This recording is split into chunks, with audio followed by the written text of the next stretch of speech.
Welcome to the VTEC Academy. You're about to get schooled. So after doing our budget EG, we've decided to do a budget EF. So we have kind of a new list here. The EF actually requires a few more parts than the EG does, probably because it's got older electronics, but basically it's going to be approximately the same thing. As you can see here, we've got our list on this side are all the things we're going to be buying from used cars. On this side are the parts we actually need to help make things happen. Hey, this is the K24 that we pulled from the yard. We got it all assembled with the transmission that we pulled from the RSX. This is the engine that we got from the CRV. If you were paying attention to the list, or if you look at the list later in the article on VTECacademy.com, there'll be like a series of things that you're going to be looking for. So like us, when we were piecing things together, we had to make sure that we got all the things that we're going to need, including like a starter, an alternator, your wiring harness, some other various parts. It's kind of what we had to do to piece this thing together to make it one complete assembly. Of course, if you're buying a motor elsewhere and it comes complete, then you wouldn't have to worry about that. But just make sure you get your wiring harness, your water necks, your starter, your alternator, your slave cylinder, the transmission, the shift linkage, shifter. This engine was actually missing a few sensors, which we had to go and source off some other K-series motors that were out in the yard also. So those are just things that you want to keep in mind, but we're pretty close to getting this back in. This motor cleaned up really well, so I think he's going to be happy with the swap when we're done with it.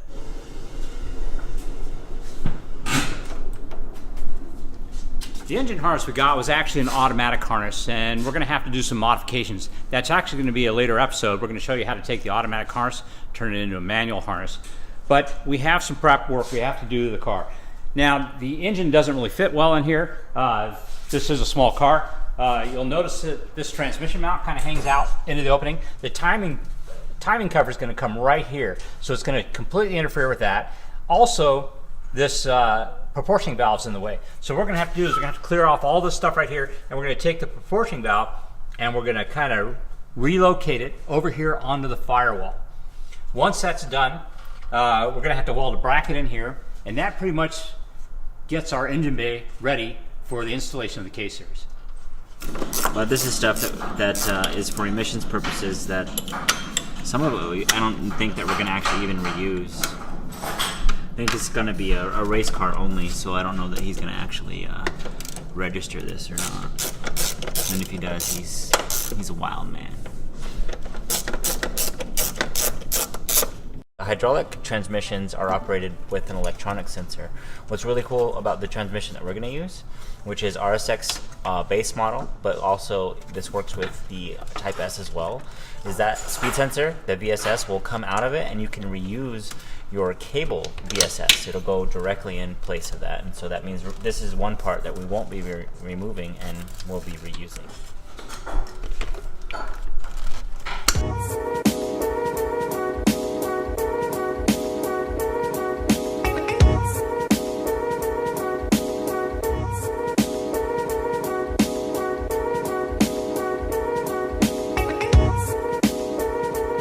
Basically what we need to do is this is going to have to be remounted in a different position so that it's not in the way. Right there. Yeah, the header comes right here. So we want to have this routed maybe this way so it doesn't get overheated. Very good. But the big problem is you can't leave it here because this is going to be mounted over here. Yeah, the heater core tube is copper, and in an attempt to keep from crushing it, we're just going to cut this hose off. It's not even shaped in the direction that we need it to anyways. So Brian's just going to cut it off in an attempt for us to save that. It was a fatal mistake I used to make back in the day when I would just grab a wrench and just squeeze on it and try to turn it, and I pull it off and realize I completely damaged my heater core. So that's a newbie no-no. They're kind of delicate, Yeah. So just split the hose off. It's not going to work on a K-series anyway, so why bother?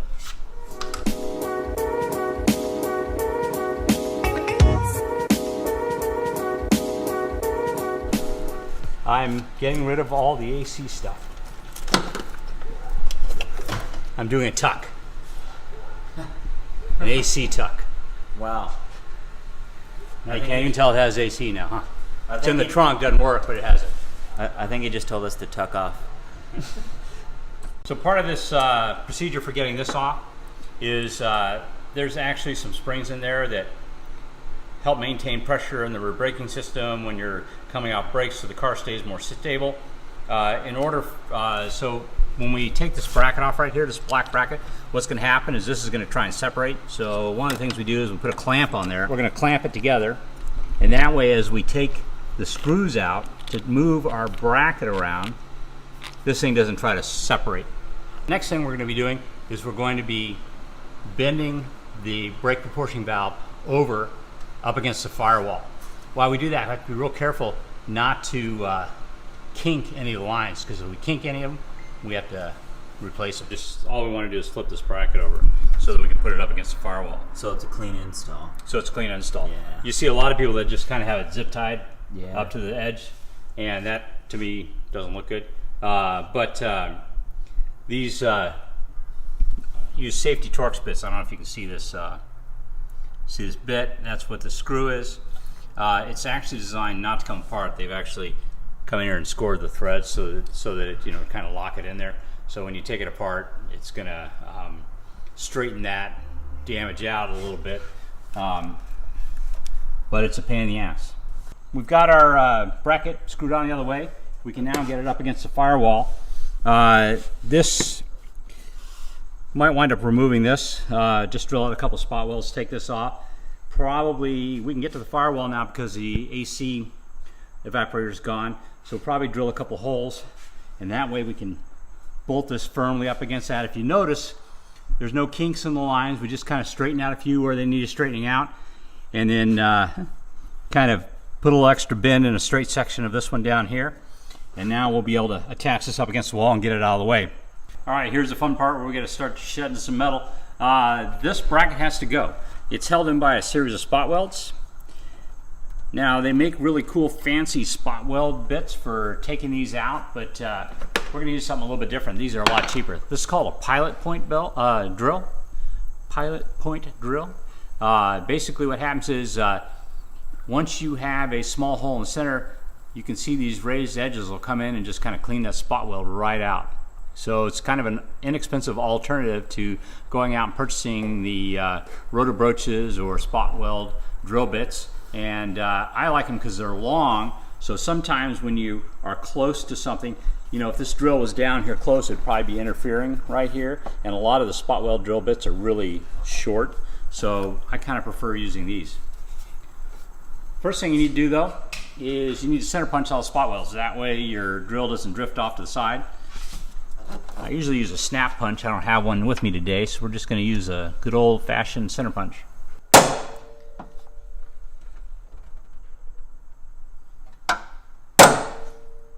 The next thing I'm going to do is drill a little pilot hole.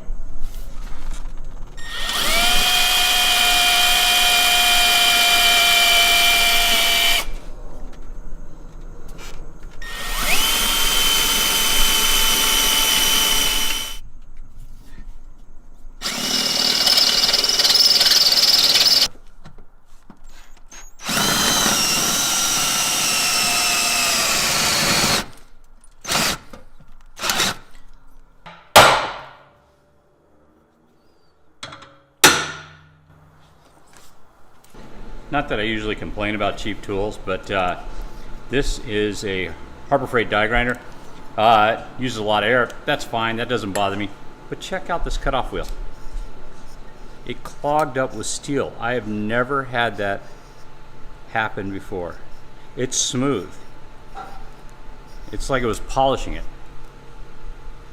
I'm going to give the die grinder one more try with a higher quality wheel and see if it doesn't work a little bit better.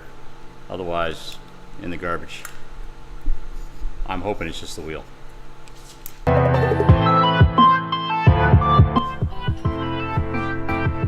next part of prepping our engine bay is the bracket.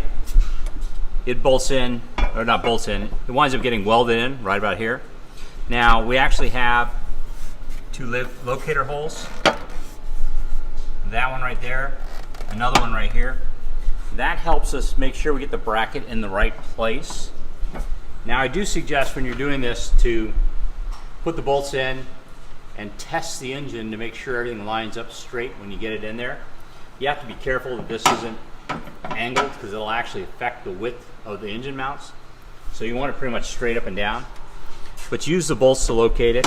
You want to mark where you're going to weld, then come back and grind away the paint. Because once you weld it, you don't want to weld it to paint, you want to weld it to metal.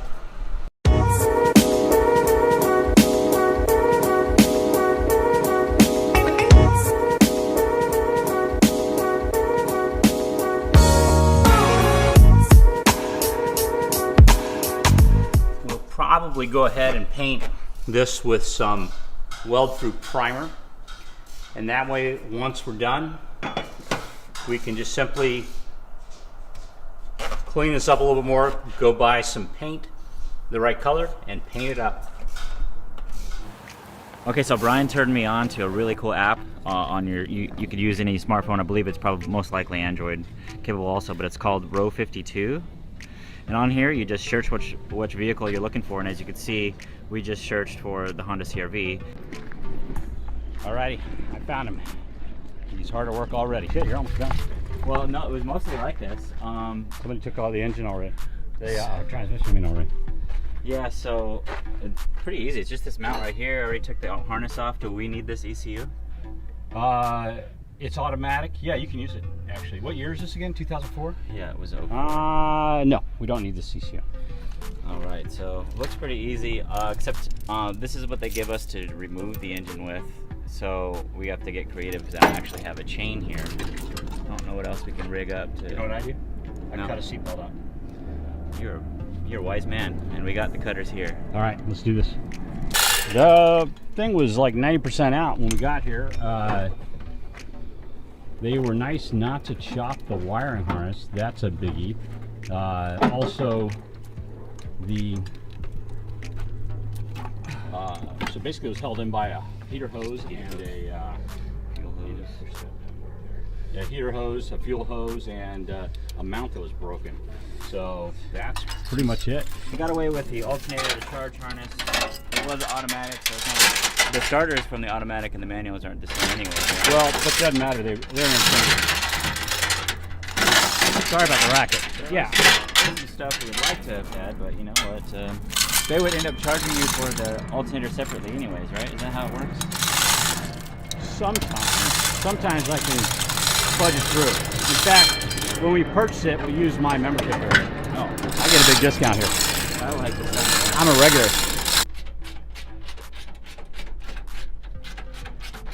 He's removing the core support, radiator support, hood latch support, whatever you want to call it. Then we can just kind of swing the motor out the front a little more easily. Some cars don't have that, and a lot of times cars are hitting the front and it's all wrapped around. I usually bring a saw with me whenever I come for these things.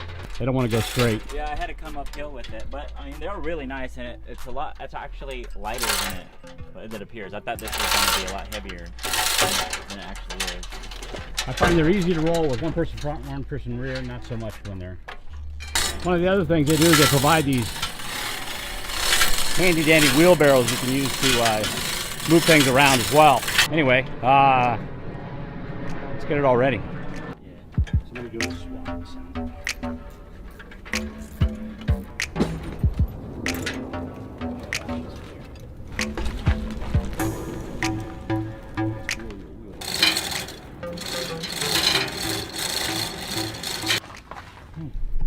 Done.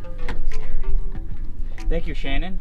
Well, I'd like to thank Shannon. I don't even know, I couldn't pronounce her last name. Her insurance information is in there, so your misfortune was our fortune, so thank you.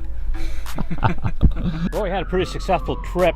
This engine, I can't even believe it. You definitely want to become a member here at the Pick and Pull or the Pull and Save here in Phoenix, Arizona. This engine cost me $285, and that's the long block with the alternator and starter. That's a steal. Welcome back to the VTEC Academy, and today we're going to be working on the frame rail. We're actually going to be welding this bracket here to our body side. On the Hossport EFK2 kit, you'll see that there's dual height positions here. That's a really cool and unique feature that they have on the newer version, which will be able to show you the mount. You can flip one way or the other on the driver's side, and on the passenger side, it's one height or another height. We already prepped the frame rail as you saw on the last video. We're going to be welding this to the driver's side frame rail. Roy's going to be helping us out with that today. Along with our frame prep, we're going to be primering the frame itself through the areas that we prep to weld through. We're going to be using some weld through primer. This is specially formulated so that we can actually weld through the primer and still be primered underneath those sections of metal, bare metal, that we can't get to. So that's helped to prevent some rust.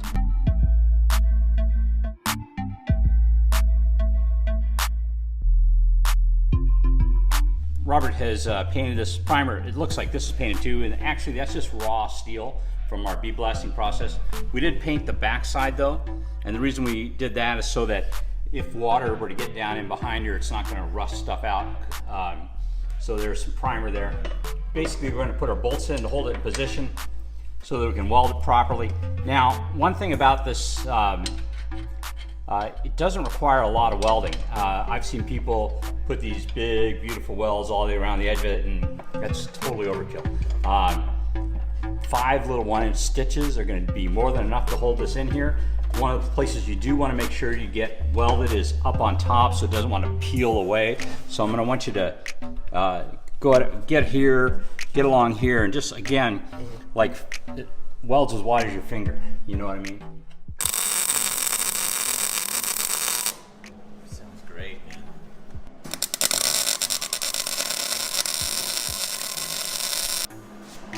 Yes!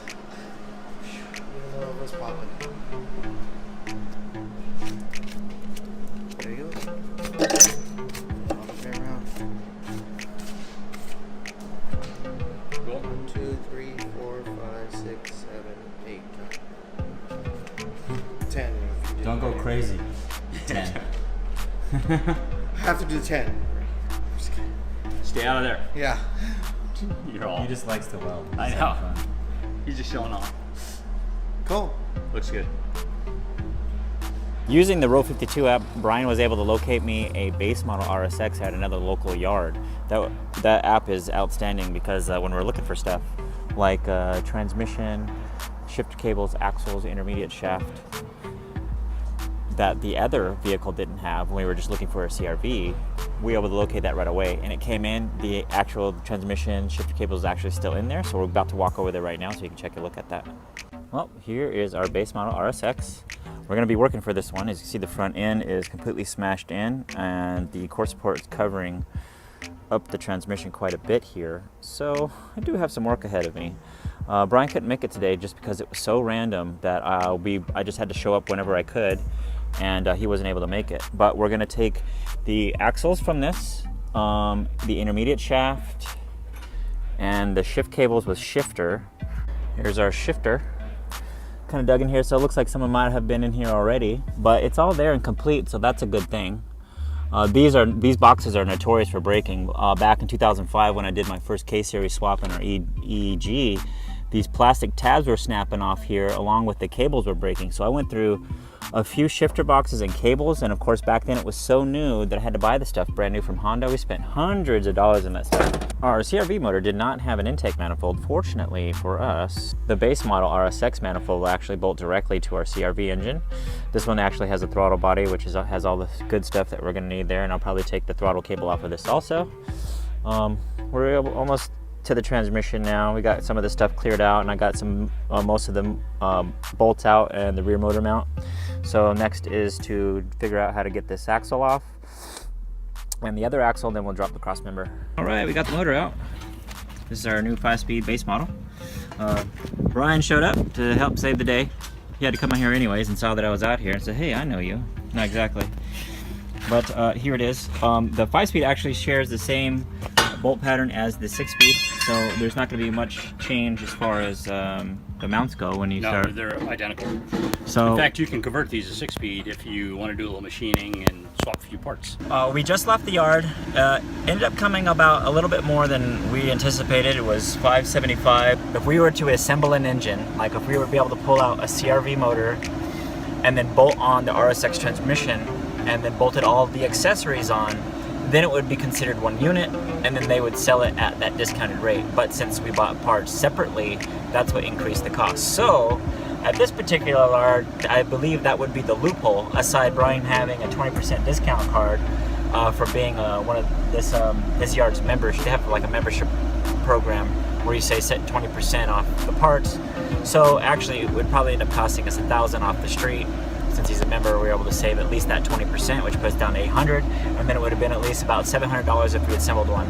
So for future reference, I believe that is a loophole. We're just gonna have to do a little bit more work if we're budget minded. Now, if you remember, this car was bone stock when Kevin got it, and the interior was all there and in very good condition. And because of that, we wanted to keep as much of the interior as we can because of the center console was really nice. So the attempt with the shifter would be to keep it underneath the console and keep all that stuff as much stock as we can. This is a 90 to 93 accord shifter.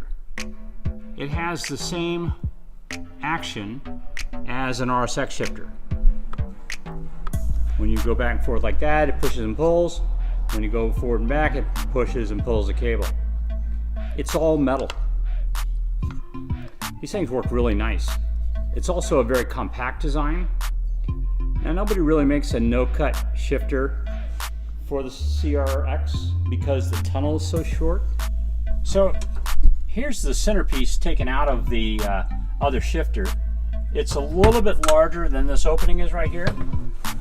But I think if we took this opening, this raised piece off, and maybe shape the opening so it was like that, I think we could actually bolt this down flat onto the tunnel. Then we would just need to make a couple of brackets up front to hold the cables, and then we'd run the cable out up here. And that would allow us to use this bottom piece to kind of seal off the bottom edge. I think that would make a fairly effective shifter.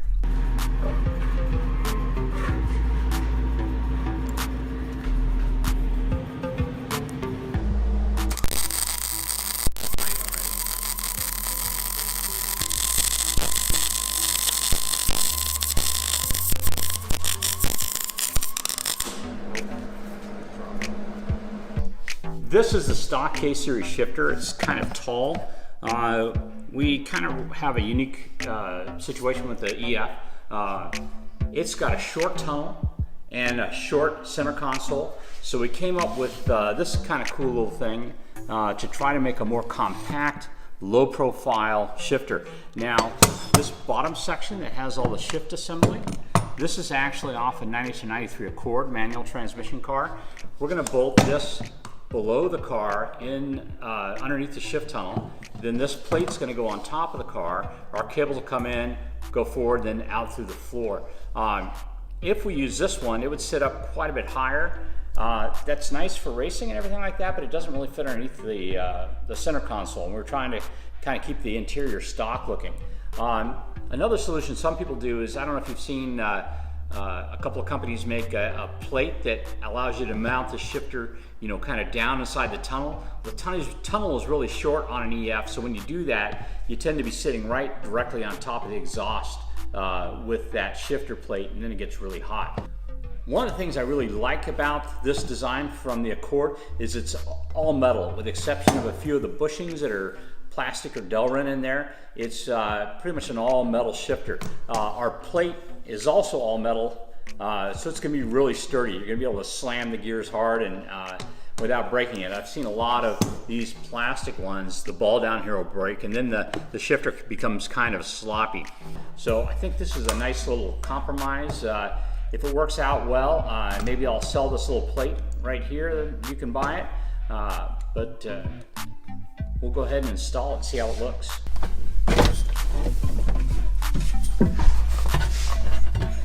We have this rib right here.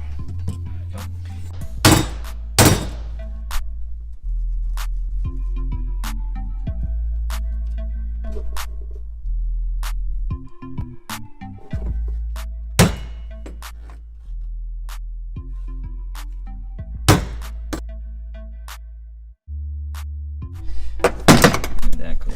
All right, so we're bringing the shifter up through the hole here. Alright, so he's going to line the holes here.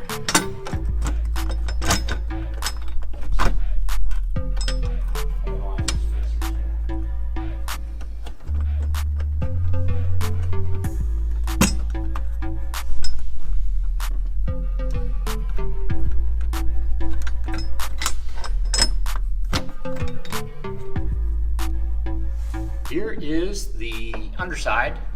That's nice and shallow actually inside this exhaust tunnel. I think I'm going to wind up putting some heat reflector on this just to make sure it doesn't get hot with the exhaust right there. But it looks like we got plenty of room now underneath the car as well.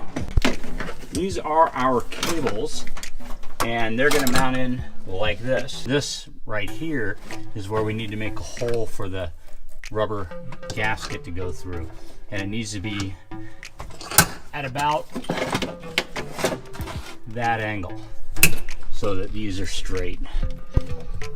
Okay, in order to make the hole we have, this is kind of an odd shaped hole. It actually looks like kind of a modified oval with like this corner cut off. So I made a paper pattern that has hole centers in it. But basically, when you use a hole saw, you find your hole center, start drilling in, and right when the hole saw starts to engage the sheet metal, you tilt it off the side. That way you can cut, in this case, 180 degrees that you need rather than an entire hole.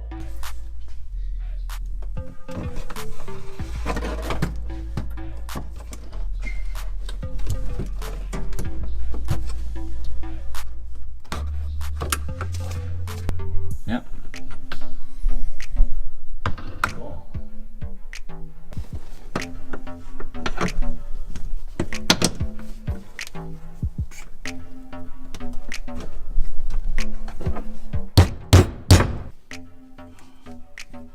Oh, I made it bigger. Come on. There we go.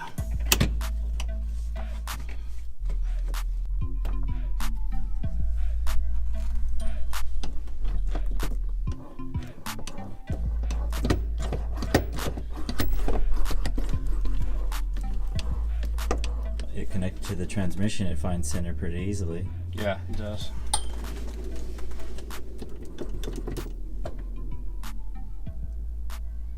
Cool. First, second, third, fourth, fifth, sixth.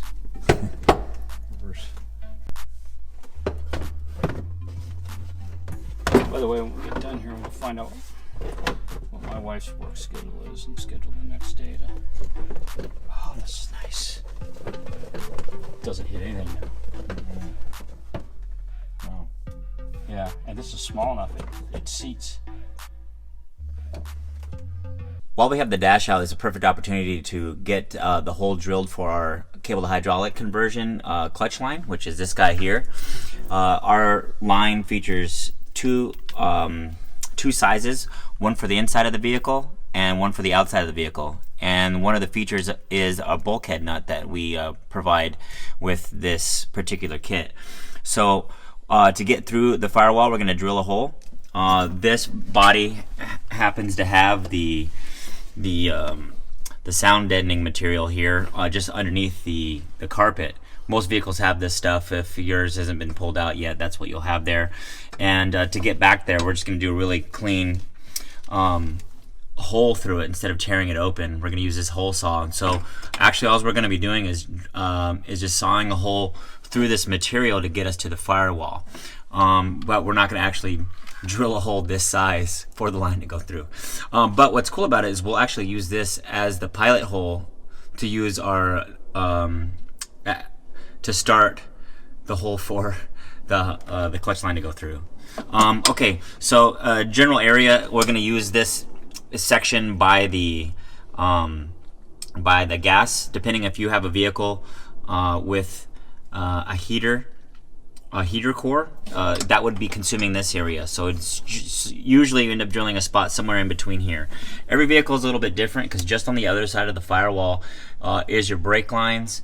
And this car, we're actually going to be reusing the speed cable as well. So since this is here, we're not going to use that hole. We're going to drill one just above it. It's a pretty clean spot just on the just above this cable hole on the other side of the firewall. So when drilling the hole, just kind of pay attention to what's going on out there and what you're going to have in the area so you know where to install your line. Like we said, we have two lengths of hose.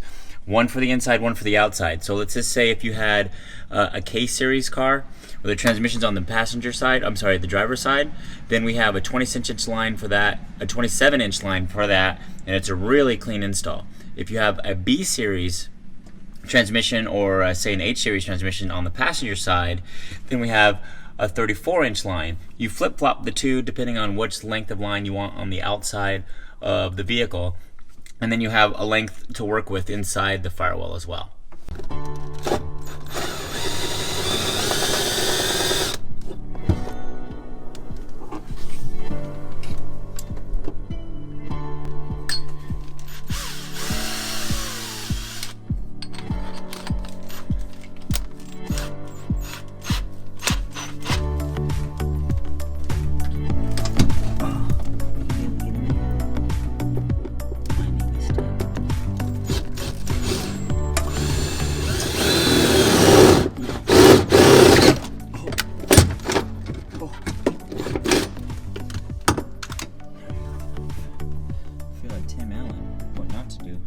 So when you get your kit, it's going to come with the hose together.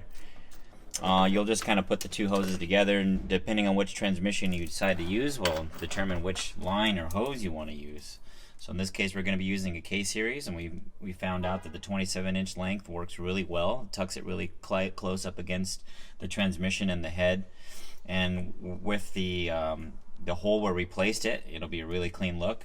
So we're going to be using the longer hose on the inside of the vehicle. Just keep that in mind when you go to run your hose to your master cylinder. Right now we're going to apply our bulkhead fitting, and it also has the finishing washers. It's going to go on the front and the back side, which help grab it, but it also clean, like what's going to end up happening is just naturally this nut's going to want to spin on the body, and what this will do is kind of help grab a hold of something and also not mar up any like fresh paint that you have going on there as well. So you'll most likely need a friend to help you out with this install. Someone to hold it from the firewall side, inside the bay side, and then a helper on the inside.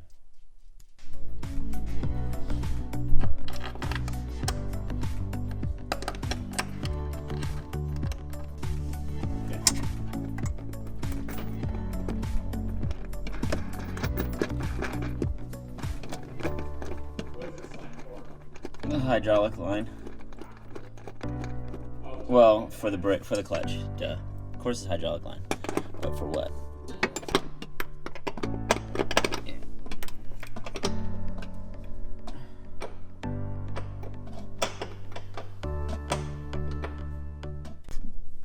The master cylinders that we use feature the banjo style.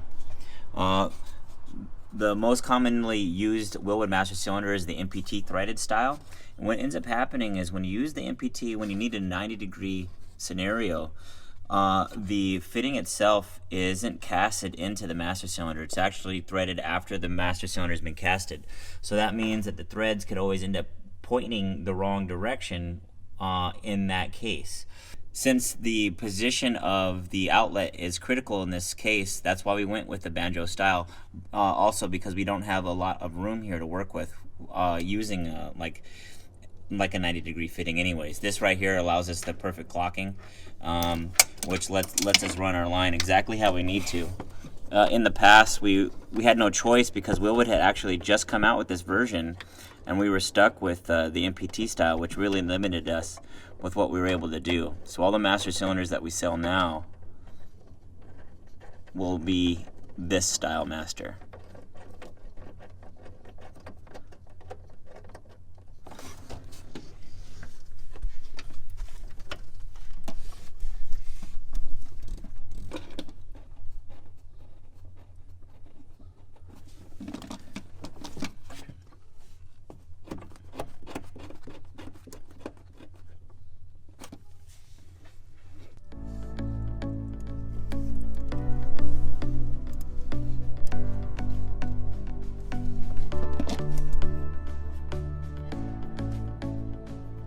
Once we have the line attached to our banjo, then we go ahead and tighten it because now we know the direction in which the outlet needs to point.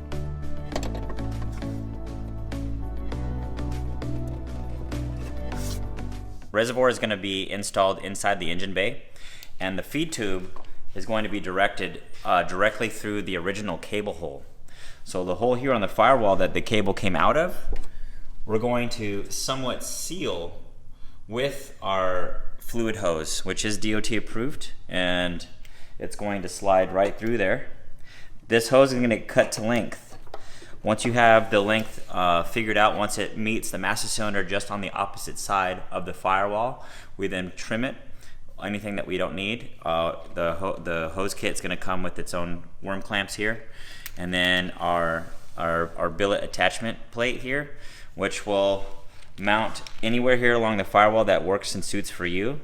Some chassis have like a threaded 6mm bolt that would, or a 6mm nut that's threaded here. Some chassis have it, some don't. The CRX doesn't, so we're going to be adding ours, and it will mount just directly over the original cable hole for a super clean install.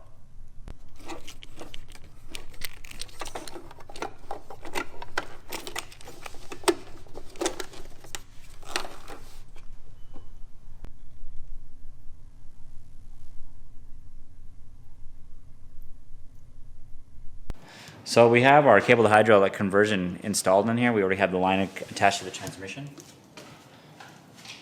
So if you remember, the master cylinder sits underneath the dash, and then it runs a line out from the dash into the firewall and then out to the K-series slave cylinder. So the conversion will actually work with any transmission you plan to use. It's the slave cylinder that makes it indicative of a swap. So the hydraulic conversion is for the chassis, and then you use it with whatever transmission you plan to use with corresponding slave cylinder. So you're going to bleed it with regular brake fluid. The hose will accept up to a .4, so anything above that you don't want in your clutch. So we'll see. The fluid looked, I don't know how clean that fluid is. Looked dirty. Okay, cool.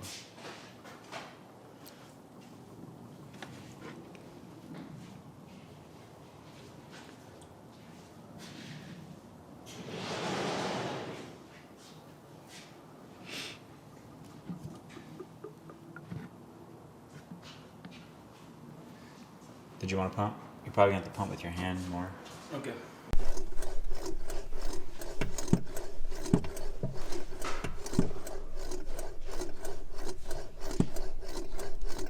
You holding it down? Sure. Okay, you got it. Or you want to put that on there first?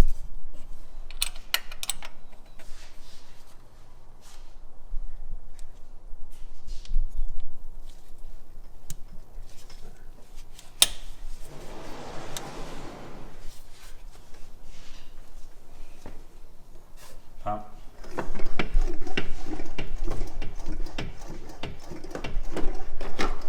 I can feel it. Hold. Oh.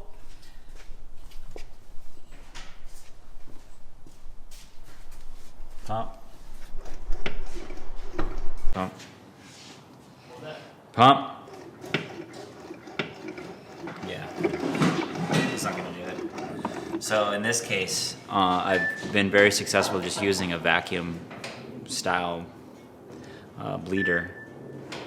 Like usually when it's stubborn like this, it wipes it out, pretty quick and easy. Yeah, you can do this traditionally, but where the master cylinder is mounted, sometimes it does this, and then so nearly 100% of the time, so we'll say like 98% of the time, just using a vacuum bleeder is much more effective. Sometimes this does this. Oh, okay. So it was just being a little stubborn, but Brian had just suggested pushing back on the slave cylinder to help push air back through the system out of the reservoir. It bled a bunch, and now it's taking big giant gulps. So I think we're getting pressure here pretty quickly. All right, you're still holding? Yes, sir. Go ahead. Oh yeah. All right, hold. All right, hold. I forgot to tighten it.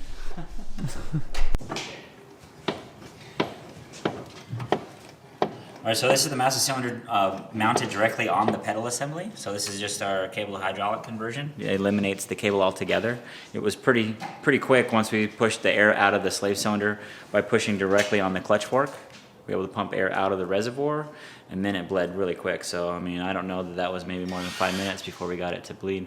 So he says it feels good. Then once the car's running, we'll be able to make sure that it's bled correctly all the way through, go through the gears. We're moving on. What I've got here is the harness that we made for this particular swap. This is set up for a 90 CRX. The C101 plug interfaces with the RSX harness. Hey, keep it down. Quiet on the set. Quiet on the set. I'm sorry. This interfaces with the engine harness. This is the E-plug for the ECU. All these wires actually go back and connect into different connectors on the original ECU plugs. This is the air fuel sensor relay.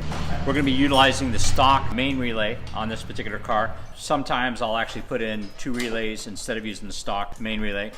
These 2 plugs interface with the car's harness. This is responsible for a lot of the powers, starter wire, coil power, a bunch of sensor powers, also the low oil pressure and temperature, water, and things like that. And this is backup lights and fan control. I will put together a little wiring diagram to kind of show how this harness was made. So if you're interested in making one yourself, you can certainly do that. It's not particularly hard, it just requires sitting down and plumbing from one place to the other. These plugs right here are all for the old engine harness. We do need some power from some of these plugs and backup lights and things like that. But what I'd like to do is take them, peel them all back and tuck them back in underneath the dash so we can get kind of a better looking engine bay. That way we don't have a lot of extra stuff going on. Otherwise what we have to do is we have to take our sub harness, we have to pull it out through the firewall and connect out here. I think it's just much easier to just tuck all that inside there. This one right here, that has power for our injectors. So we're gonna need, there's probably something else in there we need as well. But so we're gonna try and tuck this one back in there as well. And if you notice right here, this is the injector resistor box. This is used with an SI or HF as a stock. This is no longer used. This is going to come right out of here. The harness back through the firewall, we just needed to extend actually only 2 wires. I know this part might seem like the harness part of the swap. Did you get that? Did you catch that? But it's really not that difficult. You know, it looks like a big mess once you take the loom off. But when you really start breaking it down and looking at what you need to do, it's not really difficult as long as you're working 1 wire at a time if you're not experienced. So ultimately what we're trying to do is tuck the stuff in that we need to get inside the bay, and then there's parts that we need to keep outside of the bay, and this is the headlight harness. To run it correctly, we're going to run it underneath all these other wires so that it doesn't fold back up on itself and get tangled in there, and that's kind of going to keep the harness not bunched up and bubbled, really nice and smooth transition. So we're going to kind of tuck them underneath all this other wire so that we can get it routed backwards, like the rest of this stuff you see here. We're working on the driver's side. We're going to run this section of the harness. We're going to run it back through the inside. This on the inside will then connect. But to do that, we're going to depin these plugs, run it in through the grommet here, so that goes back in through the firewall, and it'll be really clean install. I just kind of unbolted the master to kind of get it up out of the way to make it a little bit easier to get to, and it's just as simple as just bolting it back on. All right, we finished up the wiring into the bay like we wanted to. Initially, we were going to keep the fuse box up here, but I went a little crazy and we just started tucking all the stuff inside the car. Which is fine because Ray's car, and at least it's a little more clean up here. So this is now going to be mounted inside the car. But because there's no heater core, there's not a blower motor, there's going to be plenty of room just on the other side of the firewall. So come take a look at what we did already. So by depinning most of the plugs, we were able to just kind of reroute all the pins back through the rubber grommet without having to cut it open. So it came out really clean. Who knows if he wants to use this on the street ever in the future. I mean, it is a race car, but say he gets a wild hair up and he lives in San Diego, maybe he wants his you know, his wipers to work. I'm not quite sure, but if he doesn't, it's just as simple as taking that stuff out. We actually kept the lighting wires in the same stock location. Come take a look over here. See, we just reloomed them. We took everything out and extended what we needed to. All this stuff will kind of stay up here. Most of this stuff actually goes underneath the bumper. You're not going to see it, so it'll be a pretty clean swap.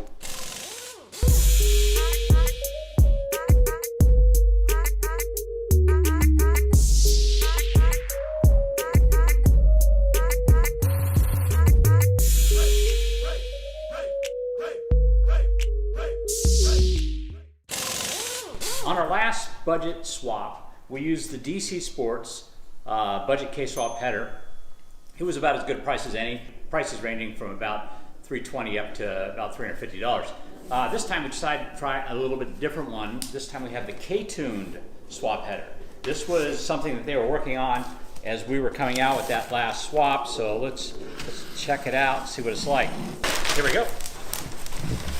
This one is stainless steel.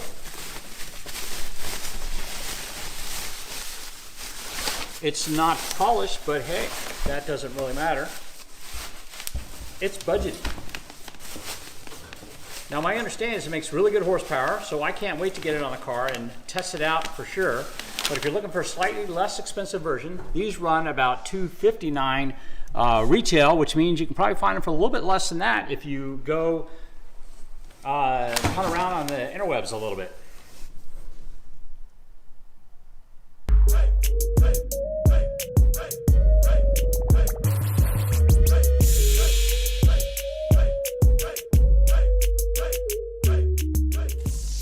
Installing this engine, and we had to take our brake proportioning valve and swing it from this frame rail over to the back of the firewall, and that kind of occupied the position where the fuel filter was. We're going to still run the stock fuel filter because, of course, budget. So we're going to have to remount it. What we're going to do is we're going to mount it up here a little bit higher than it was sitting before.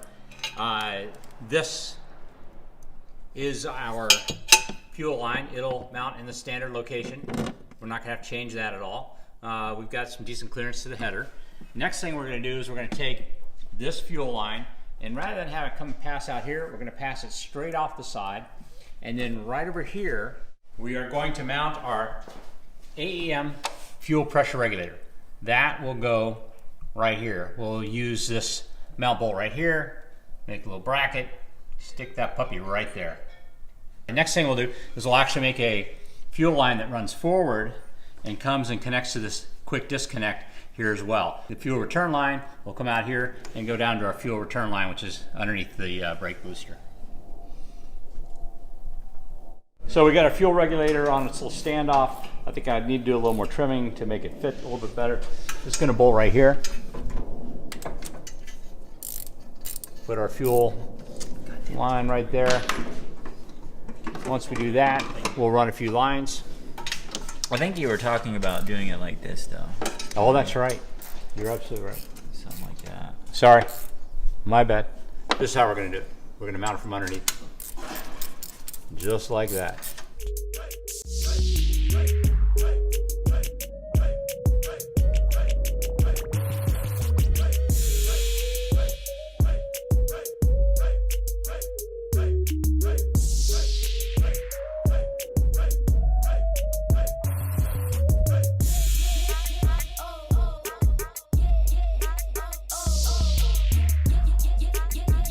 So here's our budget fuel line setup. What we've done is, the only thing we didn't scrimp on was the regulator. We found an AEM regulator used. That was nice. Don't want to get a non-name brand regulator. You want something that's pretty good. Last thing you want it to do is malfunction and lean out your engine. The other thing is we bought some fittings to go with it. We bought from a company called Race Flux. We bought these O-ring on barb and 5/16 barb fittings. They were, I think, about $7.90 a piece, I believe. The other thing we bought was these banjo fittings in order to attach right here. Now what I could have done is actually strip the old hose off the stock one, and usually I do that, honestly, but I wanted to try these out and see how they worked out. They're actually really nice. These were about $8 a piece. Found them on eBay. I'll put a link to them in the article on the VTEC Academy website so you can see where I bought them. They come with copper crush washers and a nice little piece, inexpensive as all get out. And then of course we used high pressure fuel line. Now you have to get a special fuel line for fuel injection systems. It needs to be able to withstand the pressure. And in our particular case we used 5/16. Was perfect for our barb fittings. It also was perfect for the return line, as you can see right here as we attach it to the stock return line. That's a little bit larger than EG or EK, so we needed the 5/16 line to go on that. Fuel line was about, I think about $4.50 a foot. So this was a pretty cheap fuel system if you compare it to some of the braided lines that are out there. Granted, the braided lines look really nice. There's some really beautiful kits that are pre-made for some of the cars, although nobody makes one for the EF. Anyway, that's what we did for our budget fuel system. Brian's got a really cool battery box that he built for the Odyssey PC680. This is a smaller motorcycle style battery. We're gonna actually mount it here in the driver's side fender well. So we just gotta remove some stuff that we're not gonna be using on this car anymore, which would be the factory bumper hanger. He actually wants one of my 3-piece front ends, which you guys will see in a later episode. To get this off, looks like we're gonna have to take the headlight out, which is a bolt off affair, so it's not that big of a deal. I didn't know, oh, there was two, of course. That one have to be chased. That one probably needs to be chased. So the bracket's gonna bolt to factory holes here to the bumper support. And then 2 back here, which we're gonna add nut certs to. So we're gonna like mark these, and then behind them, we're gonna be the nut certs using the nut cert tool. This bracket was something you already had made, right? Yeah, I made this for the Pink's car back, yeah, I don't know, what, 2006, early? yeah. Yeah, so, but as you can tell, it's kind of rusty. We just kind of threw it together and put it on the car. I'm gonna go ahead and make up a bunch of them. I'll clean it up a little bit, make them fresh. So what are guys normally doing that are doing these swaps for their batteries? Like what have you seen most commonly? Most commonly, they just move it to the back of the car. Yeah. Because what winds up happening is there's not a lot of room up front, so you really do have to use a small battery. Some of the road racing guys are using small batteries. Sometimes they'll mount them up here, you know, or up. You can actually mount it right here, but that kind of interferes with your cold air intake. Sure. You don't want to do that. So, Like a B series, you can get away with that, you know, Yeah. but there's a lot more room. But Yeah. you got an alternator and all kinds of stuff going on over there. Right. So yeah, you can't really mount it over here. So usually, almost always has to mount it on the side over here. But by far, the most common thing to do is just throw it in the back. Yeah. But that causes a problem with like a charge, right? Sending power all the way from the back to the front, and maybe I even think the starting. big deal is you have to run a kill switch almost at any track if you've got your battery in the back. Plus, it needs to be in a box. By putting it up here, you eliminate those types of issues. Sure. If you're a drag car, you want it up front anyway because you want all your weight up front. We could probably make one that held a full-size battery if we wanted to, and get even more weight up here. But this works well. We have some cable here to make our starter. This is a little bit on the light side for actually hooking it up to the starter, but as long as you're not cranking for a long period of time, it should be fine. It is the ideal size though to run from our battery all the way back to our fuse box, which moved to inside the car. So we are going to make this reach all the way back there. I got a question for you. Sure. Do you want to try and run it up the frame rail, or you want to try and run it underneath the car and in, or how do you want to do that? Well, that's a good question. And I guess that might depend on how we're going to run the wiring harness into the bay too. Well, we're going to bring the wiring harness in through that opening right there. Yeah, we can go through there. Yeah, we can go through there. Yeah, We should probably get a rubber seal for it though, sure. but we could definitely go through there. We'll just run it across, bring it along with this cable, and then just bring it through there. Well, let's just say in that case, I don't know, would mounting the battery over that way then? Mounting the battery what? Mounting the battery over there then? Like this part right over there. I can make one that's backwards of that, and it can mount it over here. We can make one for the right side. Yeah. The only reason I say keep it like the way it is because the engine's on this side. Oh, I see. Well, I guess the driver's on The that side, driver's on that side, so some weight. so we can put it over here. Yeah, we'll make one. Because essentially the program can just bend everything backwards. Exactly. Yeah, I'd make it left or right-handed, and then we can just do it. So yeah, no problem. Because what we'll do is the starters, we'll just run the starter wire through here and up to the starter. And the alternator, same thing. We'll run the alternator down, and we can You run want it to be back. So that'd make it pretty clean. One of the things we have to do with a swap is make a new radius rod. Hasport actually makes a radius rod that has kind of a dropped center in it in order to clear this crank pulley. So what winds up happening is when you have the engine in here, it's a little bit wider than the D series that came in originally, so it actually interferes with the radius rod. So we have to make a new one. So what we're going to do is we're going to replace this aluminum one with a steel one. So the way it's going to work is we're going to come back here, make a bend right underneath the crank pulley. It'll go up, and then it's going to be flat. We'll make a second bend that'll make it flat. If you notice right here, the front radius rod is set up like this. So it doesn't really matter if we have the radius rod coming down off that. I'm sorry, this front rod end is like this. So it doesn't matter if the radius rod comes down. But this back rod end is flat. So our tubing needs to come in kind of flat back there. So what we've done is we've purchased some 1-inch steel tube. On top of that, we have a couple threaded bungs, one with left hand, one with right hand threads. And we're going to go ahead and bend the tube, cut it down to length, and then we'll install it here where the radius rod would normally go.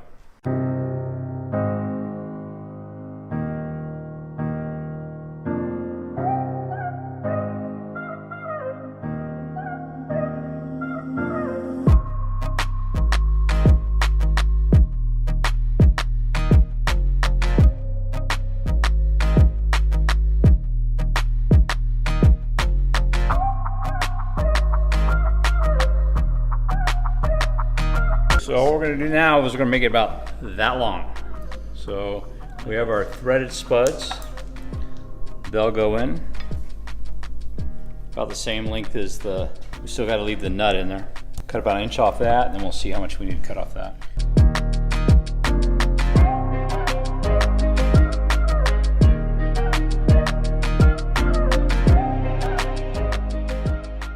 These are the ends that are going to go in here. Notice there's a nice little gap in there. We're going to leave the gap like this for tigging it. Since we're going to TIG it, we don't need a big, huge gap in there. A small one will do just fine.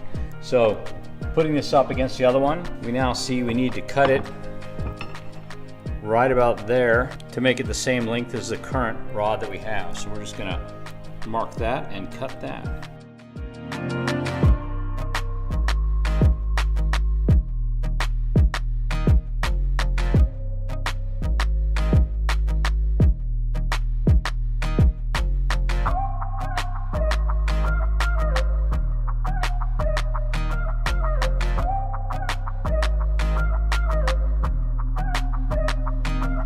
This is the new radius rod. We're gonna try this on now. We already got it attached back here. You understand like why we had to build one in the first place, which was to clear the crank pulley.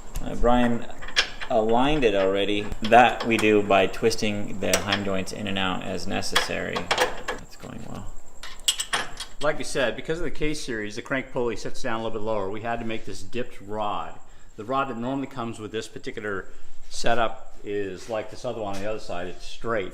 And unfortunately, when we had a straight rod, it was coming really close to our crank pulley. We were afraid once suspension was compressed, it was going to make contact. And I know that's happened on other cars. That's one of the reasons Hasport actually makes a drop radius rod. But since we weren't using Hasport radius rods, we were using a full race setup, we needed to make a radius rod. Theirs is tricky, cool, anodized aluminum. That was a little bit beyond our budget. And so we just bent some steel. And yeah, it worked out really well. I like it. Here. This is a radiator that you've used in other projects, right? Because it's really cost effective. Yeah, there's less than $100 typically with shipping, sometimes less. I think you got this one for $78. So yeah, I believe so. It's a first gen Rabbit radiator, so Mark 1 Rabbit I think is how they refer to it. It has 2 side outlets, no radiator cap, so you can flip it right or left to use it on B series or K series. It happens to tuck really nicely into a DA front end. It'll also fit in a EGEK front end with a little bit of trimming, and as we're finding out today, needs a little trimming for this too. Sure. So to make this work, we had to add some stuff. Something he had brought up before that I think that everybody needs to know, that it was budget doesn't always mean easy. Right. Right. Yeah, sometimes when you're doing stuff budgety, you wind up having to do a little bit more work in order to get it done, but you know, if you have time, more time than you have money, then that's the way to go. For sure. So along with trimming this, we did have to add some parts to it, which would be those post mounts, right? Yeah. So the full race radiator that we ended up using actually has provisions for a radiator, and then we added these aluminum posts there because we can. Along with that, we ended up adding the fan switch into the actual, I mean, I'm assuming this was a drain plug or something like that at one point, at least in the original Radiator or Rabbit. This was a blocked fitting, not even blocked, but it was closed fitting, and then we machined the same thread pitch for a Honda fan switch. So now we're going to trim some of the body so that this fits well. Like you were saying, that the radiator actually fit in between the core support, whereas here it just fits a little smaller, and so we're going to trim some areas here on the end tanks so that it kind of sinks back in a little bit, and then it looked like it might have been touching up here on this part here, so it actually sits about right here. And so we'd like to see it sit back a little bit more, give us a little bit more clearance, because this intake manifold may or may not be changed. Okay, so at first we were going to just actually notch some areas over here for the end tanks. All right, but then we discovered that there's actually two different layers here. So it's got a pinch weld here on the side bringing up from the bottom, and then the layer over the top. So what now we're going to do is we're just going to kind of trim this along the straight edge to make it clean.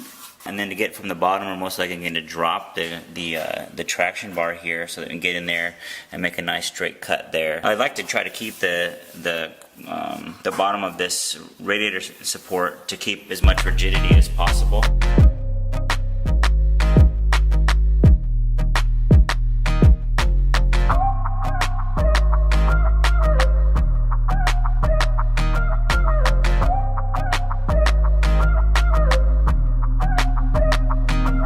Here's a chunk we took out, all right, from the backside. We'll come take a look at this. All right, so hopefully this is going to give us the space we need. You know, we tried to mark it off, try to get it as straight as we could. You know, we marked it off with some masking tape. Got a straight line. I'm going to come in here and smooth this out with a flap disc. So this is like what would be our cut wheel, and then we're going to come in there with like a flap disc, which is basically sandpaper. Smooth this out, try to prevent, you know, us getting snagged. Maybe we might be able to put in some filler metal in here. We'll take a look at that.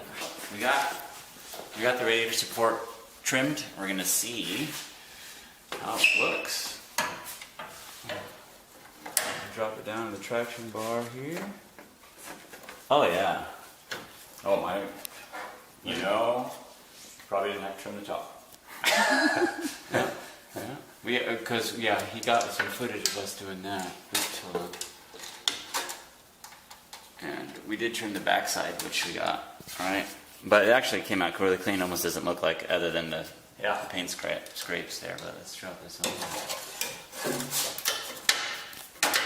Maybe we might have. Yeah, you're right. So you could look right here.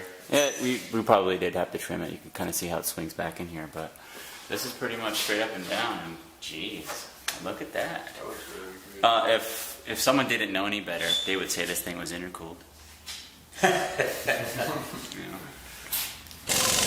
Alright, we got the radiator in, and once we got everything trimmed in, it fit really nicely. We took some of the paint that we bought for the motor mount over there and just kind of cleaned that area up, since we did cut a lot of that out so that we didn't have any exposed steel. But once we got it tucked in here, then we started discovering like other ways we wanted to mount the radiator. Originally we were just going to try to use the original mount holes and kind of tuck down, and we thought it was going to do a lot of weird bends, but turns out, because of where the mount posts are, we actually came up with something fairly simple, which is easier to see with the T-bar out of the way. We're going to go back from behind, and we have some existing holes here that we're going to use. Check that out. So these guys, they're cut out, but I'm not quite exactly sure what those were originally intended for, but we know what we're going to be using them for now. Let's see what a bolt looks like in there. Kind of get a full idea. These are right next to the threaded area for the T-bar, so it's not actually going through what mounts the T-bar, that there are holes right next to it. I think that looks really a trick. One of the things we're going to be doing is kind of making radiator hoses. The radiator obviously doesn't belong in here. Nobody makes a hose specifically for this application. So what I've got here is a piece of welding rod that I'm going to just take the general shape of the hose so that we can figure out how long and what bends it needs in it. I started off with a bend that should go right here, and I think I need a little more.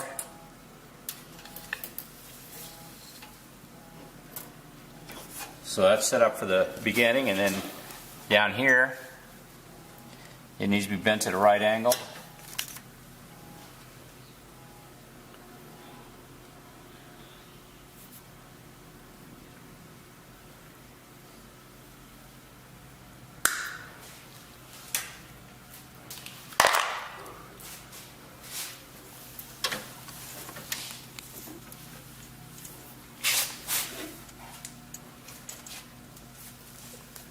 Yep. So the chances of us finding a radiator hose shaped exactly like this are kind of slim and nil. But if we can find something that is generally pointed in this direction here and pointed this direction here, that may work.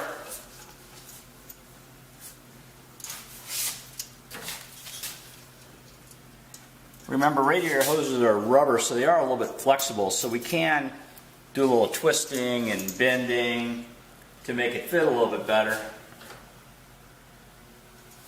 But that's generally our orientation for the beginning and the ending of our radiator hose. So if we can find something that's like that, great. If not, what we'll do is we'll probably try to find one section that goes like that, another section with the right angle, and use a little hose adapter in the middle of it with some clamps, and that way you might wind up making it with two pieces. So that's our lower radiator hose. Sometimes, by the way, I found much longer hoses that had a section in the middle that was shaped the way I wanted it to be, and we would just cut off the excess on either end and use that. Okay, for the upper radiator hose, it can be a little bit different. Moroso hose filler, and basically this allows you to put a radiator cap in line in your upper radiator hose. Now, first of all, we want it mounted at the highest point of the engine. That way it's easier to bleed everything out. We're probably just going to get a really short section of hose and connect it right up to our upper radiator hose outlet. I guess technically it's an inlet. Then once we do that, we're just going to find a piece of hose that's shaped generally like this. Coming out of our hose, this needs to come up and then kind of make a right angle and shoot right into the hose filler. Now, on the other cars I've done, I usually put it over here, but this particular manifold actually kind of tilts up slightly, so I need to have room to kind of go with our intake over top of the radiator hose. Most of the time, the places we go, AutoZone or O'Reilly's, they allow us to go into the back and just kind of search through the hoses till we can find something that's shaped and sized the way we want it. Then we just purchase that from them. One of the things we need to do is make sure that we have cooling for our car. We found this inexpensive fan. It's actually directional. You can use it as a pusher or puller, but you need to make sure that the fan blades are oriented correctly. To change it, you just take this nut off, flip them over. You switch the positive and negative cables in order to make it either pusher or puller. We will do a test to make sure it's working properly. These fans that have the curve on them, they're actually directional. If you're running it backwards as a pusher fan and you don't have the blade flipped as well, it's totally inefficient. It just moves a bunch of air around the blades and not really through the fan. So you need to be careful about that. Now these things come with a mounting system right here. Basically you have these posts that wind up getting jammed through your fins and then through one of the holes on the radiator. And then it's connected using these springs and this little one-way clip. I'm not gonna bother pulling them out because I'm not even gonna use them. One of the things I don't like about that is quite often the radiator will sit directly against the runners and it'll kind of mash the fins around, not to mention it could eventually wear a hole through the passage. So we're going to do something different. What we're going to do is we're going to make a bracket that is specifically for this radiator. I've done this a few times. The way it's going to work is we're going to place it over here on the transmission side of the radiator, and it'll actually be suspended off the radiator so it's not rubbing up against it, although the gap will be fairly close so that it has good pull, shrouding basically. I've seen some radiators that come with an aluminum plate that's big and huge, and then you have your radiator fan kind of up against it. That's fine for driving around in traffic, but if you're running the car fast, you actually want all this area open because the air, it's going to cool much better with air blowing all the way through it. This is a drag car. Cooling's not super critical because of such short distances. We're going to do it this anyway because it'll work better and actually have less wind resistance. You won't have air bouncing off this big shroud you quite often see on these types of radiators. So the way these brackets are going to work is I'm going to make basically a rectangular piece of aluminum, and it's going to loop around the front edge of this and then bolt onto here. That'll be on both sides, and the fact that you bolt it down to the fan is actually going to clamp it onto the radiator.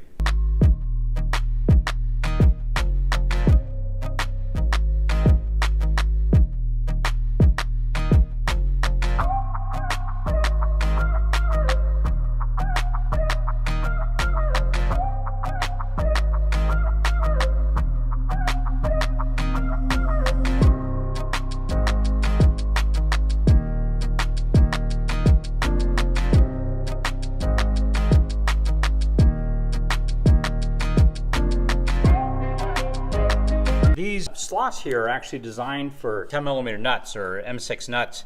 Usually I use a nylock nut. I didn't have any of those, so I just kind of took some flange nuts, Honda flange nuts, ground the flange off so to make them, you know, proper size, slid them inside. And what that's going to allow me to do is now bolt on my new bracket. There you go. It's positively locked in there. Again, this is the bottom side. So we'll put it like that right there. Now you can see the top, it comes pretty close to the edge. So here's my top bracket. Same thing here. There we go. Now the only thing left to do is change this plug for the round one that comes on the EF. But now we know what our basic radiator hose shape needs to be. Then what happened was we did the upper radiator hose. On the upper radiator hose, we had something a little bit different going on. We've got this Moroso filler neck that goes in line on the radiator hose. We're basically going to put it right here. Initially, we were going to try and, on mine, I usually put them over here somewhere, but we decided to put it right here so that we could take the intake air tube and come out, you know, over top if we wanted to do a short ram, or over top to go down for cold air. Robert then actually did the hard work. Yeah, I would go find the hoses. Yeah, go find them. So he hands these to me. He's like, "Hey, go find these hoses." So I got to go back. Literally, I had to go and ask them, "Hey, can I go back there and dig around in your hoses until I can find something that matches up?" And he's actually was surprised that I was able to find something very close to what we were looking for, because he had explained to me before sometimes the hoses wouldn't be exactly the bend that he needs, so that he would find one that maybe has the bend somewhere along the line, and then we would trim those up. But we got I was able to find them pretty close. I actually didn't know the cost of these. All they, you know, because when you're in the back of the part stores, they just have these hanging, and all you have to do is all you have is part numbers. You don't know how much they cost. Then we go up to the front, and we have two hoses, front and upper and lower, and they were $70. I'm like, ouch, you know, like, and even the clerk was like, that hurt, didn't it? You know, she said that. And so I came back here. I was like, okay, I got the hoses, but they're $70. Like, is this how it normally is? And he's Not like, very budgety. right? And he even thought that was little pricey. So, well, being that this is a budget build, he actually did a little bit of research, and now we have part numbers, so we'll know exactly what hoses you're going to need, which will be in the article on VTECacademy.com. Right.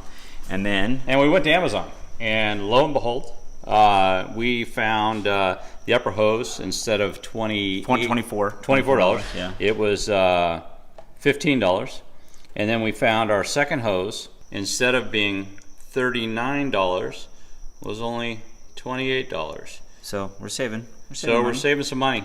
We're saving you some money. Right. So now you're gonna have part numbers. You know which hoses work and where to find them for not $70. For not $70. Yeah.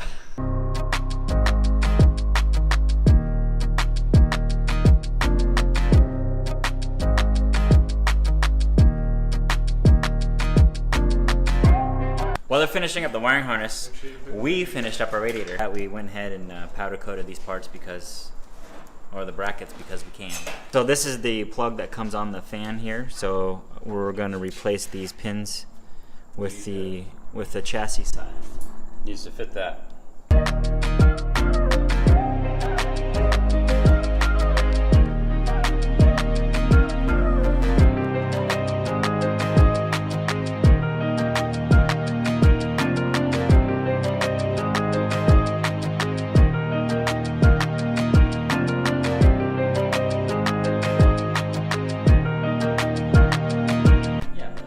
So now what I have are basically the same pin, although this is a gold style version of the same pin.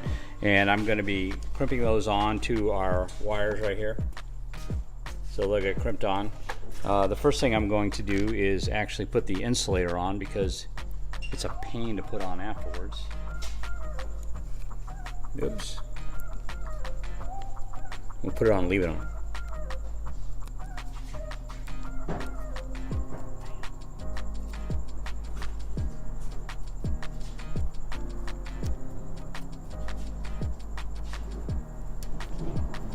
I think I actually need a slightly longer bit of lead there. Next thing we did was we took a look at our other connector, and the black is on the clip side, which is this side right here. So when we insert them, we insert it, the black in there, the blue on the other side. This ensures that it rotates the correct way. By the way, we'll test that out to make sure it is actually rotating the correct way. If not, we will flip it around. You have to be careful with these fans. Not only does the fan need to rotate in the correct direction, but on top of that, the fan blade needs to be on correctly. If the fan blade is on backwards from the way it's spinning, it'll just circulate the air around. It doesn't actually push or pull. This particular one should be set up to pull. We'll test it out, make sure air is flowing through. If not, we'll make whatever changes we need to make. You know, I was just gonna say let's drop it like it's hot, but I just realized that it's not hot. Yeah. If this works. 108, we set a record? It was 108 today? It was 100 today, we set a record. Did we set a record? We tied the record, I'm sorry, we tied it. 1989. Okay, so that's the install of our radiator. I think it looks pretty good. Next time. Let's try it this way. It was pretty warm. Okay, so it's the hoses right there. Okay, here we go. There we go. Oh yeah. Perfect. Where the nuts at? Where'd they go?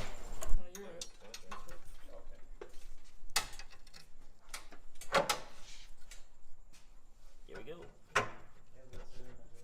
We're gonna shorten this end, right? But if you look, that the radiator hose is raised. Okay, then it has the bend towards where our inlet is for the radiator, but it also curves down at the same time and then kinks back up. And so that means it's also going to clear our intake manifold without any like weird creases in it in the hose.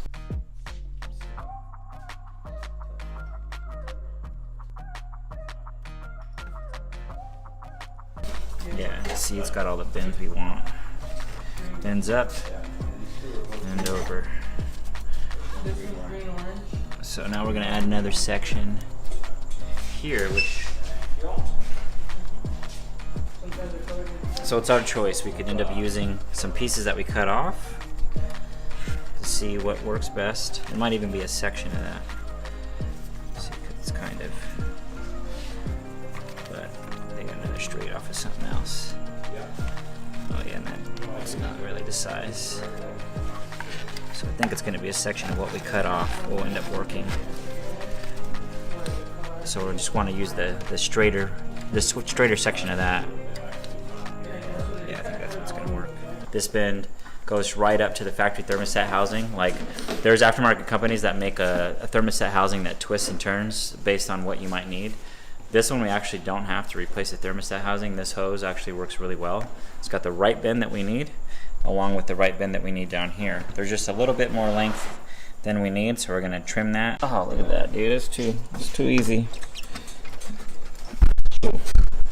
Hi, Lo.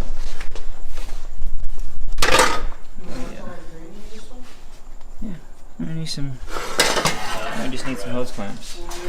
Got it? You know, you think we just take this off, but I'm afraid to unclip these. You know, they're a million years old, they're gonna break right away. So we're just gonna leave it on there. It's annoying. We started noticing things get in the way once the engine was inside the bay.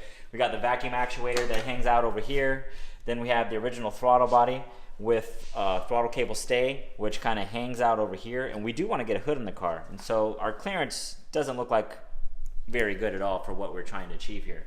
And also we're trying to make this budget. So instead of getting like an RBC intake manifold or some aftermarket manifold, we were just gonna try to use what we already had laying around. So we thought, hey, you know what? Maybe we could just unbolt this guy, you know, because these intake manifolds are two pieces. So the composite part could come off, and we thought maybe an Accord or a TSX would bolt directly on. Well, we were saddened when we found out that when we took that one apart and tried to mate it up to the injector plenum section on our RSX, you can almost see like how it's not even the same at all. And so it wasn't a direct bolt on.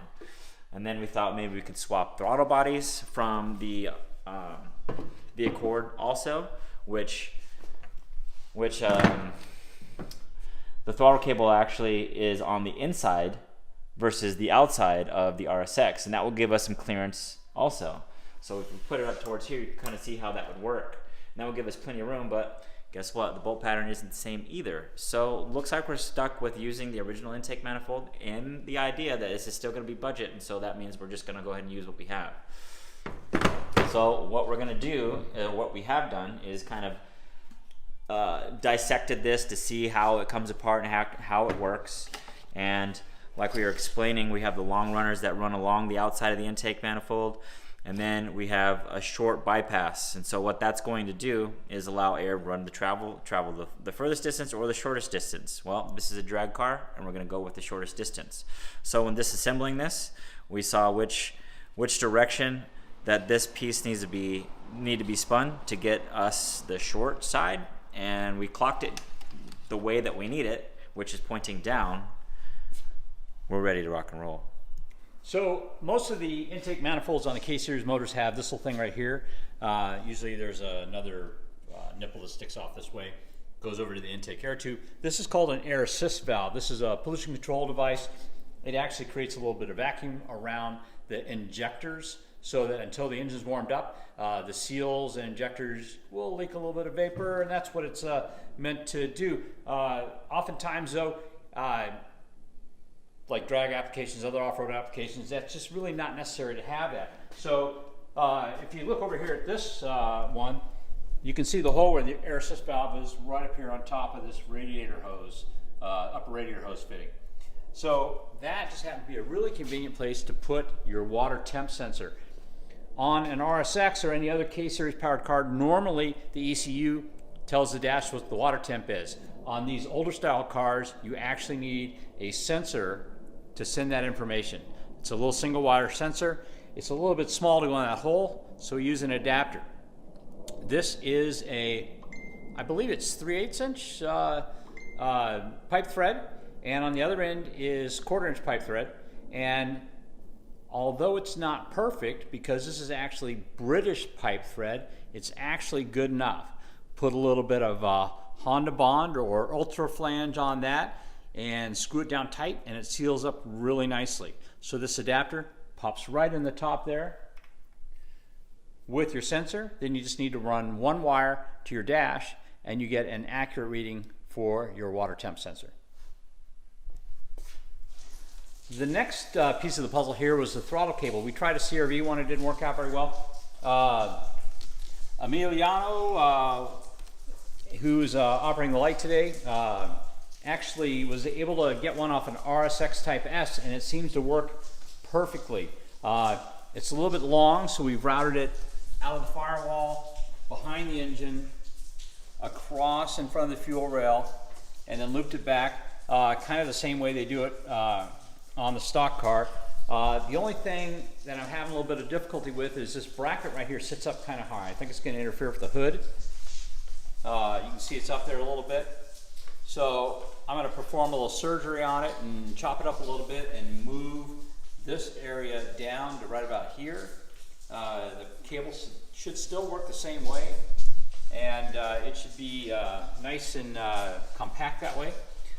Then the only thing I think it's going to be in the way is this purge valve, so we may wind up changing that as well at some point. We could actually take the purge valve and move it back to here, maybe get an Accord style one. Or since this is not going to be a street legal car, we could just eliminate the purge valve totally. So we have a purge solenoid that sits on top of the intake manifold here. We actually broke it off, and most of the like we're right in the middle of. I'm sorry.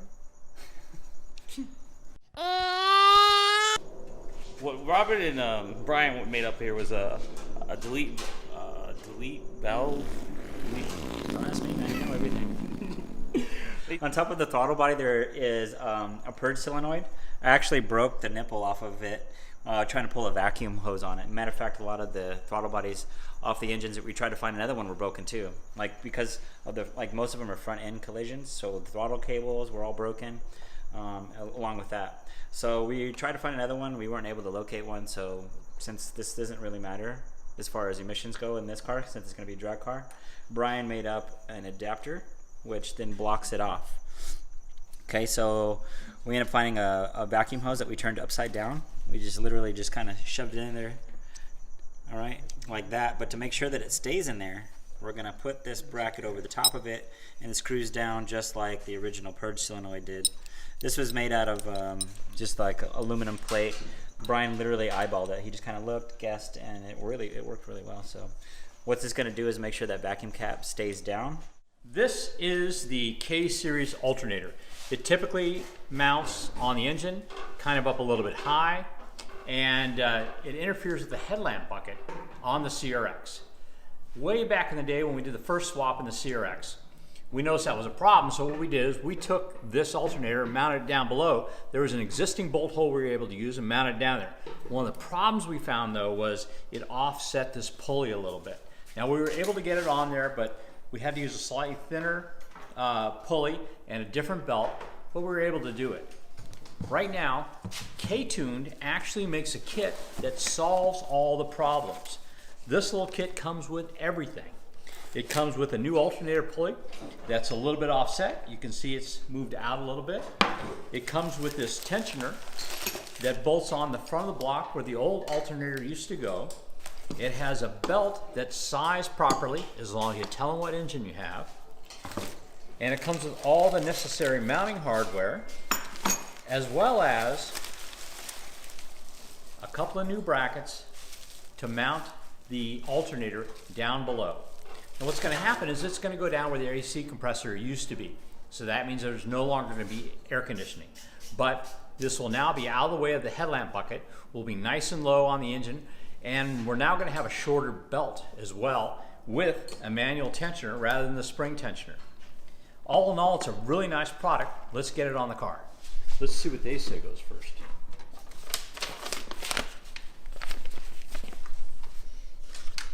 Oh, okay. At least it's at a 5th grade reading level. Ah, here we go. See this right here? Yeah. There's actually two different types of, Spacer. well, there's two different types of water pump. One of them requires a spacer, the other one doesn't. So there's the Accord style one, and then there is the K20 like RSX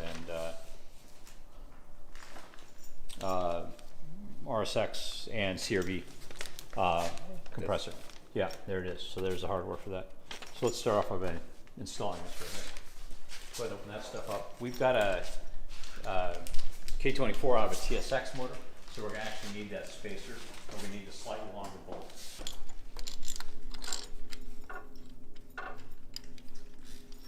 Now we can see the bottom bolt just nice and flush. Got the small one? Not that I need it right now. Just in case. So down here was where the stock AC compressor normally bolted. There was a bracket there, aluminum, cast aluminum, looked very similar to this. And the AC compressor bolt to it. We replaced it with the K-Tune part.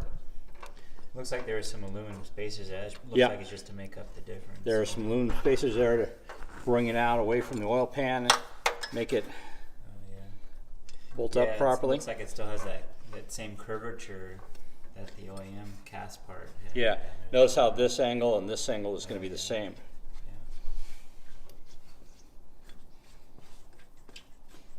Before we bolt the alternator on, we're going to go ahead and swap out this pulley real quick. But there it was. Not reverse thread. Now K-Tune makes a really nice super wide pulley and belt to go with it. One of the things about that though is it doesn't fit all alternators equally. The one out of the TSX has a nice big opening here. Some of the other ones, it actually requires you to do some modification to the body of the alternator. It's saw in time. We actually had one of these, so we decided to cheap out and take the easy way on this. Basically, the way you can tell them apart, by the way, without disassembling them, if you're just seeing a pile of them, is it uses a 22 millimeter nut instead of a 24 millimeter nut. So see how this base is kind of wide? It needs a nice wide opening there. Slides right on. It's not keyed at all. The key is to torque it down to the right foot-pounds. I just hammered on with one of these. Good enough. Ready to go. So the K-Tune kit comes with an assortment of bolts and spacers depending on the alternator that you're going to be using. This particular one uses this spacer. It's going to try and the alternator needs to clear this hook right here, and the factory bolts. So we're going to start with that one because that's going to kind of hang it all in place and make it easier for me to get to the bottom bolts and put those on. Those are going to be a bit more of a chore. One of the reasons they come with so many spacers is there's different offsets for these two mounting tabs on the alternator. The water pumps are physically different on the RSX and the Accord. So where that is evident is with the spacing on the back side of the alternator. Thread it in. What? There we go. Last but not least, it comes with this cool K-tuned belt, specifically made for this application. Typically, you don't find belts this short with this many ribs. It has to be custom made. The reason you don't find belts this short with this many ribs is the shorter the belt, the less width it needs. But in order for it to look good, fit well, use all the ribs so it's not jumping around, K-Tune went ahead and had this custom belt made for this application. K24s have a different size pulley than K20s do, so you need to make sure you get the correct one for your particular application. I'm sure if you change pulleys later on down the road or engines, you can buy another one from K-Tuned as well. All right. Hey Robert, tell me how to tighten the belt. Show me what goes on here. All right, check this out. Now that we got the belt on, we got this cool little deal here. It actually looks really cool. I like that it's knurled here so you can turn it. So this right here actually is what applies tension on the belt. What this does is it starts the pulley as it gets into position. It bottoms itself out inside the bracket that attaches the pulley to the bracket. Then this guy right here, we turn it, and that's actually what applies tension to the belt. Okay. That's about right. Okay, so they have an interesting way of tightening it. Normally, I'm used to measuring some sort of deflection on the belt in order to get it properly tightened. I would imagine with 7 ribs, though, it's actually going to have pretty good traction, even if it's a little bit looser. By the way K-Tune describes that you tighten the belt is once you get it tightened, and you can actually finger tighten it, you should be able to turn this belt right here to 90 degrees. If you can't turn it 90 degrees easily, you've got the belt too tight. Right there, I'd say that's fairly easy to do. Let's tighten up the bolt and see if it stays that way.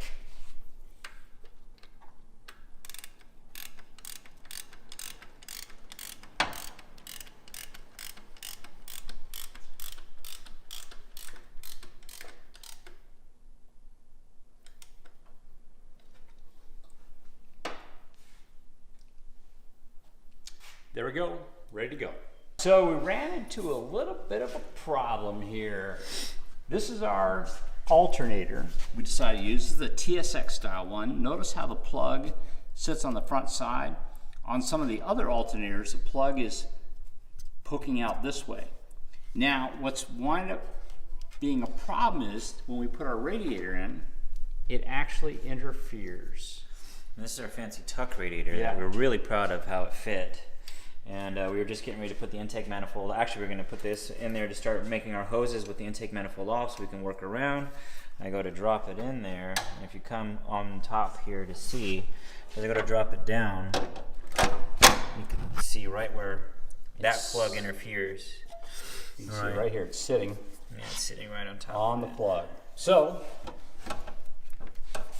the solution is to get one of the alternators that has the plug in a different location, to machine out the housing in order to accept our pulley, and then put that alternator in, and it should clear our radiator. Damn it. So we've had a bit of an odyssey here with the alternator. We started off with the alternator out of a TSX. The problem was with our full width radiator, this plug, which pointed forward, actually interfered with the radiator. So that wasn't going to work. Now, remember, we're using an alternator relocation kit, and actually it's called a AC power steering delete kit, which relocates the alternator down low on the engine. We wanted it to get the alternator out of the headlamp on the CRX. So again, first we tried a TSX one. Because the plug faced forward, it was going to interfere with our full width radiator. If you had a half width, it wouldn't be a problem, but it interfered with our full width radiator. So we happen to have on one of the other cars another one where the plug pointed down. So it was tucked out of the way a lot better, and it worked out. Initially, when we put pulled the pulley off, there was this large rib that sat here that didn't allow us to put the K-tuned alternator pulley on, so we weren't going to be able to get the full 7 ribs. So what I did was I took this apart, cut the rib off, then turned around and machined the opening a little bit bigger because that also needed to happen.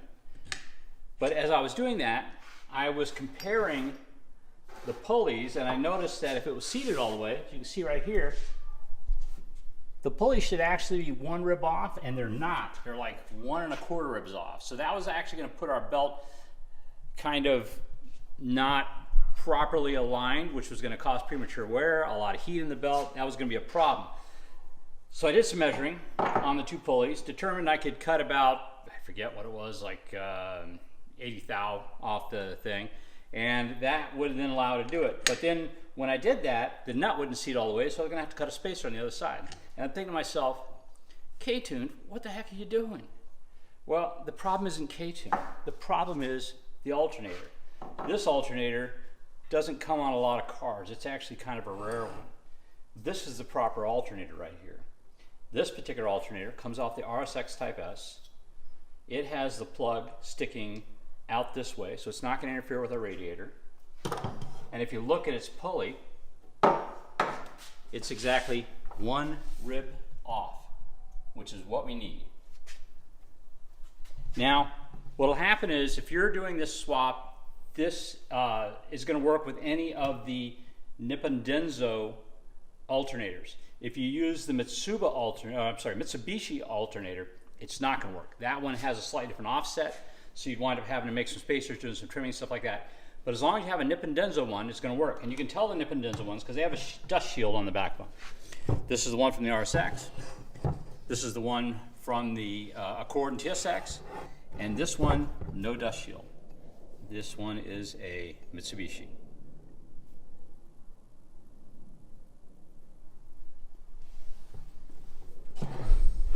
Anyway, I'm happy to say we've got the right alternator. We can now install it. Yeah. Just gonna zip this on with the impact. Get it good and tight. Good and tight. That's German, right? Look, good and tight, and it spins. Check that out. So I'm putting this on. Put the lower bolts in first, and then the top. That way, it's not fighting you. I didn't come up with that. That was my idea. That was good old Brian. You know, if he wasn't here, I don't know what we would be doing.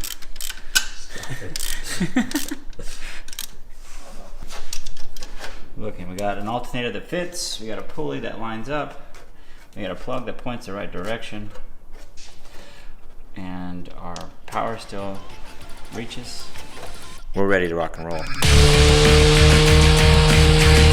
Okay, it looks like we've got everything done. So what we're going to do right now is connect the computer to the K-Tuner ECU, upload a program to it, base map basically, and I like that, base map basically, and then we will see if it fires up. With an engine that's been sitting so long, it's probably a good idea to prime the oil. The oil like settles down inside the oil pan, which means it's not primed inside the engine. So what we'll do is we pull the plugs, the spark plugs, and we'll be able to crank it, and that'll allow it from starting, but allow to prime the oil into the engine. And a good way for you to know that the engine is primed is you just watch the oil light. When the oil light turns off, that means it's got pressure.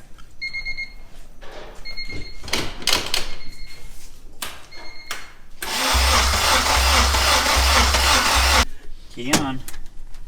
And then we'll figure out what I did left unplugged. Yep.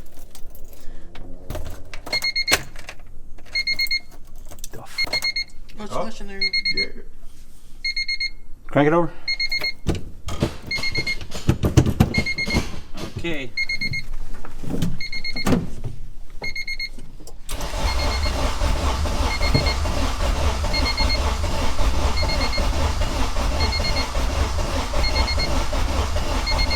That's okay.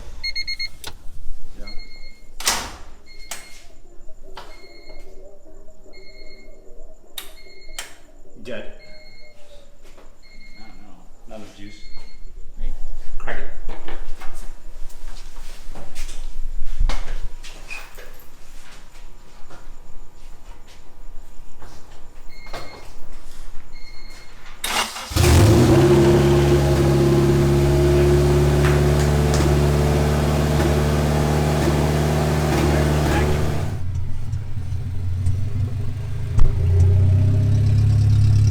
It doesn't rev past forward. You gotta check engine light then. I don't see it.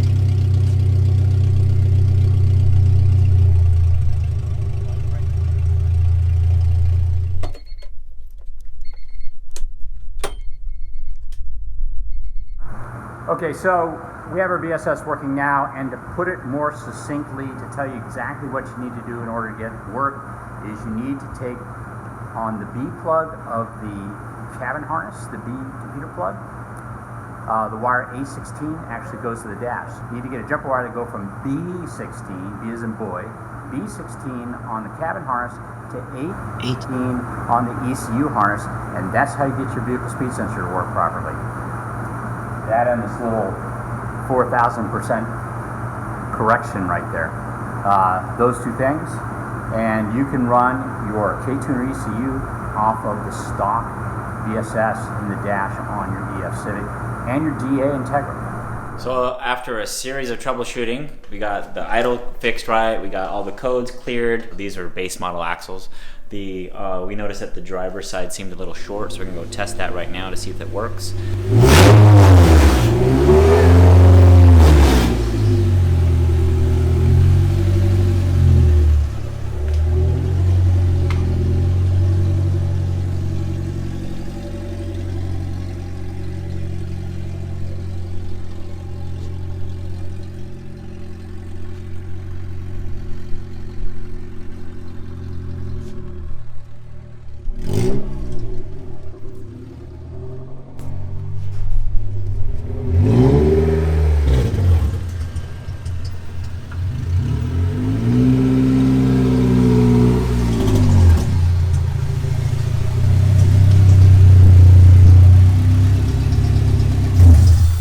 Okay, so no codes. The axle seems really good, so I think we're ready to button it up, clean all the stuff out of here, and go rip it.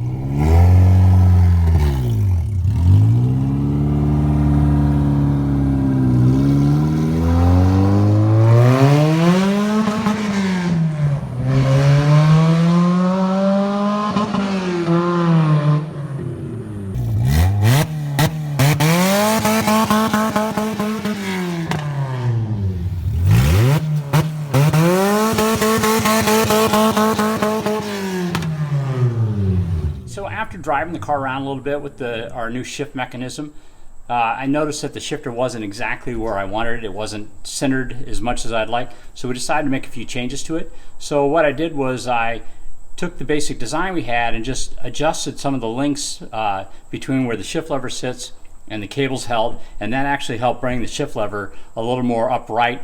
I noticed when you went into reverse gear on a 6-speed, it was a little bit too far over the right, so I just adjusted a few things around a little bit to kind of straighten that up. So we're trying our new shift plate in now to see how it all fits. As Brian was redesigning the shift plate, I came up with another idea. This is a popular idea within the Honda community right now, where the drag racers are actually using these billet aluminum like shift plates that also incorporate a handbrake, such as this. This car is going to be a drag car, and we're also going to be operating the staging brake with this master cylinder setup. So I thought, well, since we can, why don't we just add that into the same plate? So Brian had and went and added some material here. We're going to go ahead and replace this one with this one, which is also offset correctly, so that we'll be able to shift in the gears properly, and also have a pretty cool deal. I think it's gonna look. I think he's gonna be pretty excited about it because we haven't told him about it yet, and so we'll have it mounted. Oh! I think he died. Got it.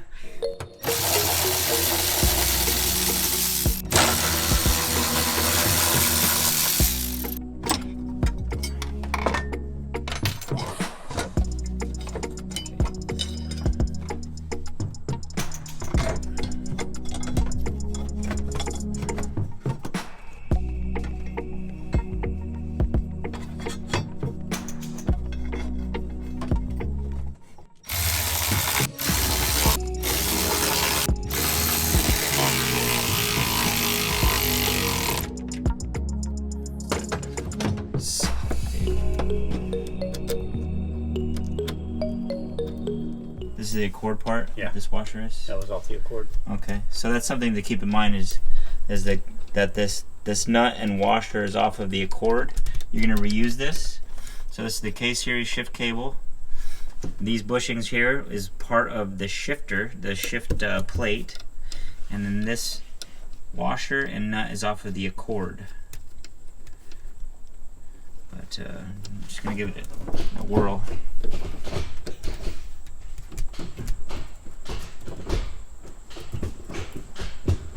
Oh yeah, yeah. Reverse is totally like the shifts are so much closer now. Oh, they feel better? Oh, totally. And it doesn't feel like it goes back as far. So, oh yeah, this feels like they're really, really, really tight. I like it.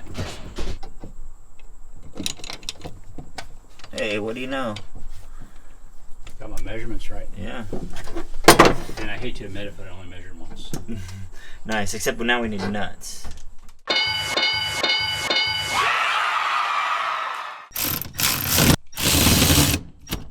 Let's test it out. That's pretty solid. It's pretty solid. Yeah, like, this is how they're doing it. Oh, actually, they're doing like this first. So it would be already in first gear. Holding, revving it to like 20,000 RPM. Bing, bing, bing, bing, bing, bing, bing, bing, bing. VTEC, yo! Sweet. Yeah, That turned out okay. yeah. I mean, it's pretty solid. And that's just with those 5. We haven't put the two rears. You know, I mean, it's solid. It's totally solid. Like, this is gonna be a cool part. I think people are gonna really like this.